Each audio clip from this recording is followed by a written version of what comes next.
ሰዎች እኛን ለማየት ሲመጡ ጥንቃቄ ያስፈልገዋል። የመጣ ሁሉ ለመልካም ነገር ይመጣል ማለት አይደለም። ተጠንቀቁ፣ መጠንቀቅ አለብን። ጠቅላይ ሚኒስትር አብይ ለባለስልጣኖች ማስጠንቀቂያ ሰጡ።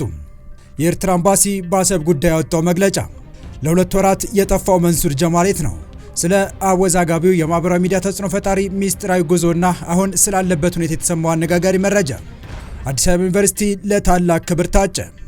ጠቅላይ ሚኒስትር አብይ ካልታሰበ ቦታ ያልተጠበቀ ማስጠንቀቂያ አሰምተዋል። ጠቅላዩ ከእስካሁኑ ጊዜ በበለጠ መጠንቀቅ አለብን የሚል ከበድ ያለ ማስጠንቀቂያዎችን ያሰሙት ለባለስልጣኖች መሆኑም ታውቋል።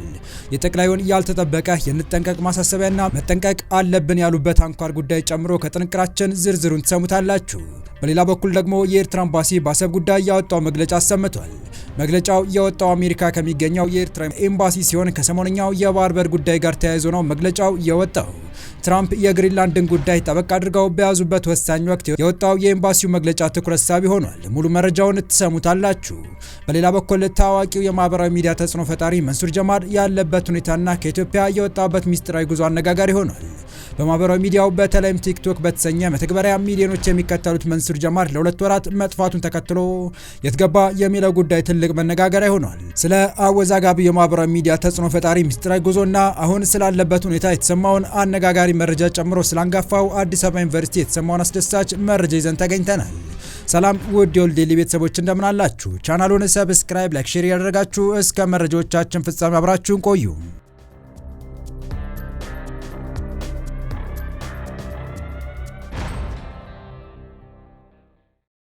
ታዋቂው የማህበራዊ ሚዲያ ተጽዕኖ ፈጣሪ መንሱር ጀማል የት ነው የሚለው ጉዳይ የበርካቶች ቀልብ የሳበ መነጋገሪያ አጀንዳ ሆኗል።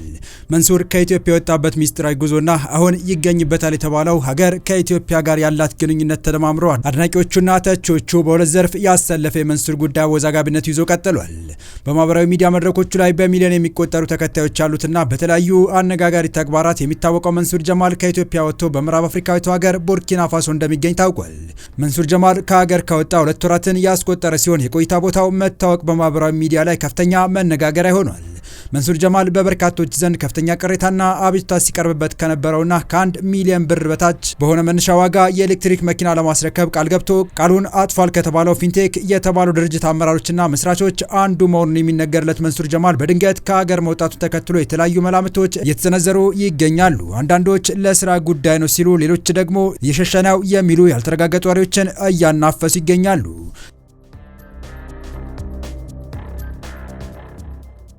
በተለይም በቲክቶክ እና በፌስቡክ መድረኮች ላይ ተከታዮቹ የት መሄዱንና ለምን መሄዱን በተመለከተ እርስ በርስ እየተከራከሩ ነው።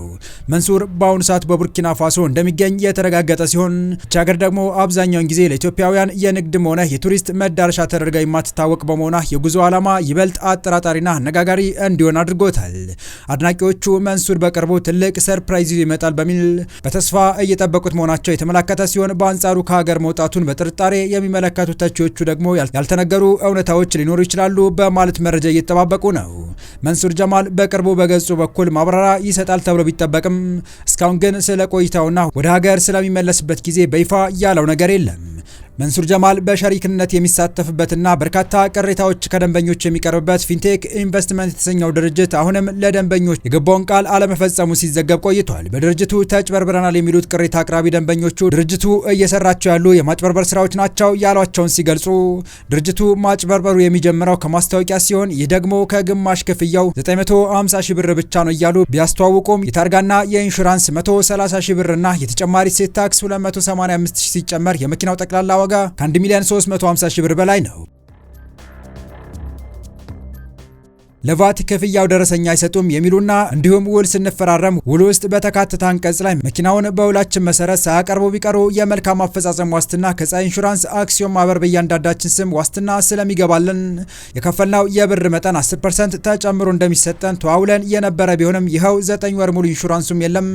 የመኪናውም ነገር የውሃ ሽታ ሆነ። ፀሐይ ኢንሹራንስ አክሲዮን ማህበር ሄደን ስንጠይቅ የፋይናንስ አፈጻጸማቸውን አይተን ሪስክ ስላለው ውላችን አቋርጠናል በማለት አብራርተው ለመሰረት ሚዲያ መናገራቸውን ከወራት በፊት ተዘግቦ ነበር።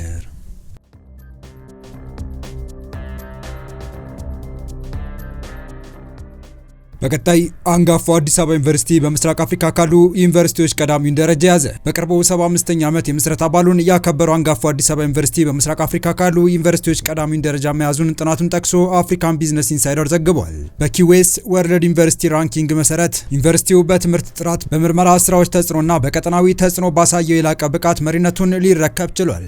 እንደ አውሮፓውያን አቆጣጠር በ1950 የተመሰረተው አዲስ አበባ ዩኒቨርሲቲ በኢትዮጵያ አንጋፋና ስመጥር የከፍተኛ ትምህርት ተቋም ሲሆን ለበርካታ ዓመታት የሀገሪቱ የእውቅናና የጥናት ማዕከል ሆኖ ማገልገሉ ተገልጿል። ዩኒቨርሲቲው በተለይም በሰብአዊነት፣ በማህበራዊ ሳይንስ፣ በምህንድስናና በጤና ሳይንስ ዘርፎች ባለው ጠንካራ የትምህርት አሰጣጥ ይታወቃል ያለው ዘገባው የተቋሙ የምርመራ ተቋማት በህዝብ ጤና፣ በግብርናና በአካባቢ ጥናት ላይ የሚያደርጓቸው ጥናቶች ለሀገራዊ እድገት ወሳኝ ሚና እየተጫወቱ ይገኛሉ ብሏል። ከአካዳሚው ስራው ባለፈ ዩኒቨርሲቲው በኢትዮጵያ ፖለቲካዊና ምሁራዊ ታሪክ ውስጥ የነበረው ሚና በምስራቅ አፍሪካ ቀዳሚ ተቋም እንዲሆን እንዳስቻለው ተገልጿል።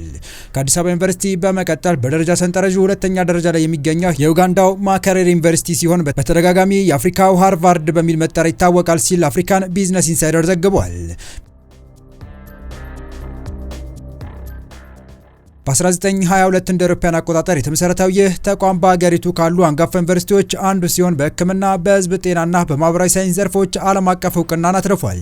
ማኬሬሬ በርካታ የአፍሪካ ፕሬዚዳንቶችን፣ ዝነኛ ደራሲያንንና ምሁራንን ያፈራ ተቋም ከመሆኑም ባለፈ በቀጠናዊ ትብብርና በምርምር ስራዎቹ የላቀ ስም አለው ተብሏል። የኬንያው ናይሮቢ ዩኒቨርሲቲ በደረጃ ሰንጠረዡ ሶስተኛ ደረጃን በመያዝ በቀጠናው ካሉ ዋና ዋና የምርምር ማዕከላት አንዱ መሆኑን አረጋግጧል። ዩኒቨርሲቲው በተለይም በህግ፣ በምህንድስናና በኢኮኖሚክስ ዘርፎች ባሉ ጠንካራ የትምህርት ፕሮግራሞች የሚታወቅ ሲሆን በኬንያ የፖሊስ ቀረጻና ሙያዊ እድገት ላይ ከፍተኛ አስተዋጽኦ እንዳለው ዘገባው አመልክቷል። በአራተኛ ደረጃ ላይ የተቀመጠው የሱዳን ካርቱም ዩኒቨርሲቲ ሲሆን ሀገሪቱ ካለችበት ፖለቲካዊና ኢኮኖሚያዊ አለመረጋጋት አኳያ ይህን ደረጃ መያዙን የተቋሙን ጥንካሬ የሚያሳይ መሆኑም ተገልጿል። እነዚህ አራት ተቋማት በዓለም አቀፍ ደረጃ ያላቸው እውቅና የምስራቅ አፍሪካ የከፍተኛ ትምህርት ዘርፍ በፈታኝ ሁኔታዎች ውስጥም ቢሆን ውጤታማነቱን እያሳደገ መምጣቱን የሚያመለክት ነው ተብሏል።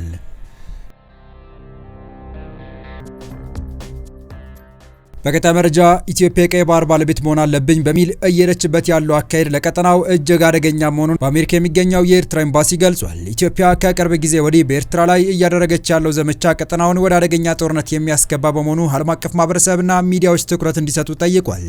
ኢትዮጵያ እየሄደችበት ያለው አቅጣጫ የሀገራትን የድንበር ሕግ የጣሰ ነው ብሏል። ዓለም አቀፋዊ ሕጎች ኤርትራ ላይ ተፈጻሚ መሆን አለባቸው፣ ችላ ሊባል አይገባም ብሏል። ኢትዮጵያ የባህር በር ይገባኛል ጥያቄዋን በዲፕሎማሲያዊና በሁለትዮሽ ስምምነት ከማግኘት ይልቅ ኃይልን በመጠቀም የባህር በር ለማግኘት የኤርትራ ሉዓላዊነት ለመጣስ ያሰበች ይመስላል ብሏል። በመጨረሻም መጠንቀቅ አለብን አብይ አስጠነቀቁ። ጠቅላይ ሚኒስትር አብይ ለባለስልጣኖች መጠንቀቅ አለብን ሲሉ ማስጠንቀቂያ አሰምተዋል። ጠቅላይ ሚኒስትሩ ማስጠንቀቂያውን ያሰሙት በጥምቀት በዓልን አስታከው ባደረጉት ንግግር ሲሆን ይኸው ድንገተኛ ማስጠንቀቂያ ያልተለመደና ልብ ያልተባለ እንደሆነም እየተነገረ ይገኛል። ማስተዋል አቅቶናል ያሉት ጠቅላይ ሚኒስትር አብይ እየተሰሩ ያሉ የልማት ስራዎች ጋር ተያይዞ ከሞኝ ደጃፍ ሞፈር ይቆረጣል የሚለው አባባል እንዳይደርስብንና የከፋ ነገር እንዳይወሰድ ጥብቅ ክትትል አድርጉ በማለት ለባለስልጣኖቻቸው ትዕዛዝ አስተላልፈዋል። ጠቅላይ ሚኒስትር አብይ አህመድ ይህንን ማስጠንቀቂያ ያስተላለፉት በደቡብ ምዕራብ ኢትዮጵያ ክልል በትላንትናው ዕለት የደንቢ ኢኮሎጂ በተመረቀበት ወቅት ባደረጉት ንግግር ነው። አብይ 22 ደቂቃዎች ገደማ በወሰደው ንግግራቸው እውነት ለመናገር ብዙ ሰዎች ይህን በቪዲዮ ሲመለከቱ ኢትዮጵያ ውስጥ ነው ብለው ያምናሉ ብዬ አልገምትም በማለት ውበቱን አሞካሽተዋል።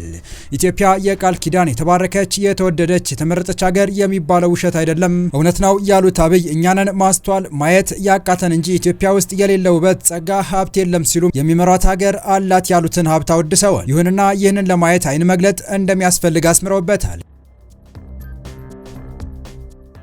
ካልሆነ ግን በአፈር የተደበቀ ወርቅ ማለት እንደሆነ አስረድተዋል። የሎጁ መገንባትም ስፍራውን ለመጎብኘት ለሚመጡት ምቹ ማረፊያ እንደሚሆን ገልጸዋል። ጠቅላይ ሚኒስትሩ በንግግራቸው ሌላኛው ያነሱት ጉዳይ ለሚዛን አማን ሰዎች ጥንቃቄ እንዲያደርጉ ያሳሰቡበት መልእክት ነው።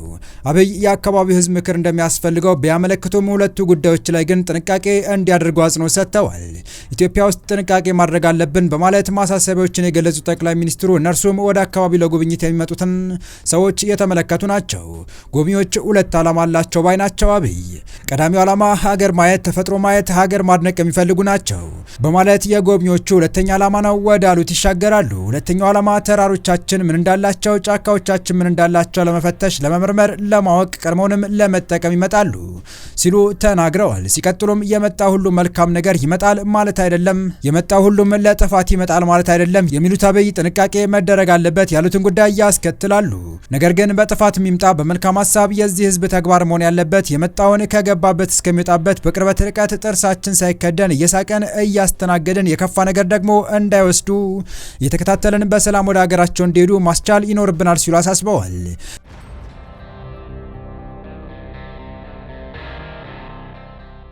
የገበታ ለትውልድ ስራ የመጀመሪያው መዳረሻ እንደሆነ የተነገረለት ሎጁ በ36.7 ሄክታር የጥብቅ ደን የተፈጥሮ ሀብት ስጦታ ላይ የተዘረጋ መሆኑን የጠቅላይ ሚኒስትር ጽህፈት ቤት መረጃ ያመለክታል። የተወደዳችሁ የቻናላችን ቤተሰቦች ለአሁኑ ለእናንተ ይመጥናሉ ብታደምጧቸው ታተርፉባችኋላችሁ ብለን የመረጥንላችሁ ዕለታዊ መረጃዎቻችን እስካሁን ያደመጣችኋቸው ነበሩ። በተመሳሳይ ሀገራዊና ቀጠና ጉዳዮች እንዲሁም ዓለም አቀፋዊ የጂኦፖለቲካ ወታደራዊና አነጋጋሪ ክስተቶችን ለበለት ተከታትለን በትኩስ ይዘን እንደምንቀርብ እያሳወቅን የቻናሉ ቤተሰብ ካልናችሁ ሰብስክራይብ፣ ቪዲዮን ላይክ እና ሼር በማድረግ ተደራሽነታችን ታሰፉ ዘንድ አክብሮታዊ ግብዣችን ነው። አበቃን። ሰናይ ጊዜን ተመኘን።